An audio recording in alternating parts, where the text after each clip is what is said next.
বিরোধী দলনেতা এখনো পর্যন্ত সারা বাংলায় তৃণমূল কর্মীরা যে আক্রান্ত হচ্ছেন, নেতারা আক্রান্ত হচ্ছেন, একটা থানায় যাননি, কোনো কারুর কাছে যাননি, হকার উচ্ছেদ হচ্ছে মিনিমাম প্রতিবাদ করেননি। ওকে তো আমরা বিরোধী দলনেতা মানি না। আমি শুধু বলবো যে আজকে এই যে রাজ্যপালের ভাষণে এখানে লেখা আছে যে রাজ্যপালের ভাষণের মধ্যে খুব স্পষ্ট ভাষায় লেখা আছে, ঠিক কোথায় লেখা আছে আমি খুঁজে আর সময় নষ্ট করছি না, কিন্তু রাজ্যপালের ভাষণে খুব শুনছিলাম এই 6 নম্বর অনুচ্ছেদে লেখা আছে যে তারা একেবারে মহিলা, শিশু, সমাজের প্রান্তিক শ্রেণীর মানুষের উপর ঘটনার নিগ্রহের এইসব কোনো শিথিলতা বা সহনশীলতা দেখা হবে না।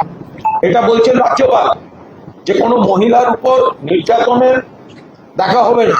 তো সেই অনুযায়ী তো আগে ঋতকে অ্যারেস্ট করা উচিত, ওর বিরুদ্ধেই তো নারী নির্যাতনের এফআইআর আছে।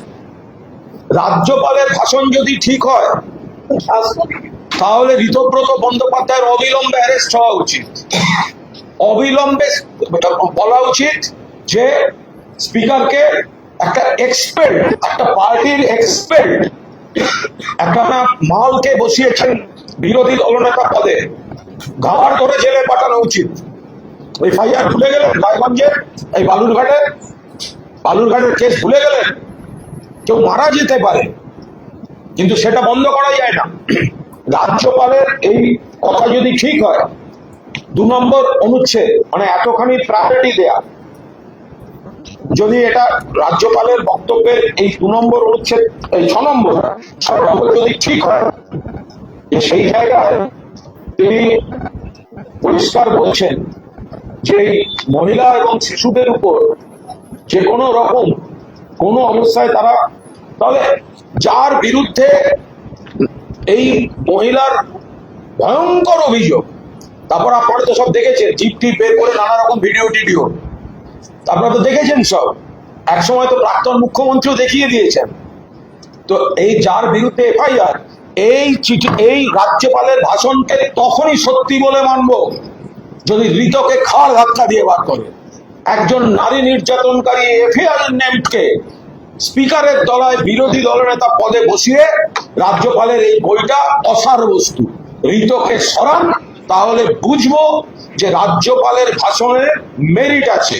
যে রাজ্যপালের ভাষণে লেখা আছে নারী নির্যাতনকারীদের বিরুদ্ধে 0 টলারেন্স, তাহলে ঋতর মতো একটা চাটন ঋতর বিরুদ্ধে একটা নারী নির্যাতনকারী, তার বিরুদ্ধে এফআইআর থাকলে তাকে আপনারা করে কি করে বসালেন অপোজিশন লিডারের পদে?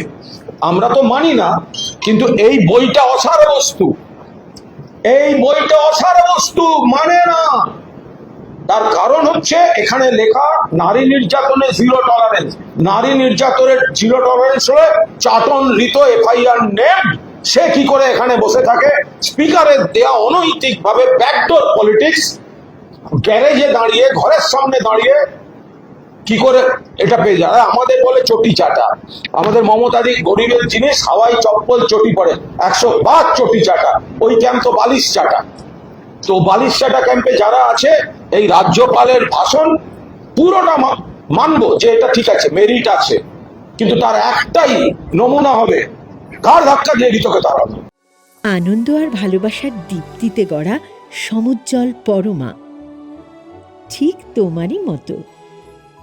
শ্যাম সুন্দর কোম্পানি জুয়েলার্স, আগরতলা, উদয়পুর, ধর্মনগর, কলকাতা।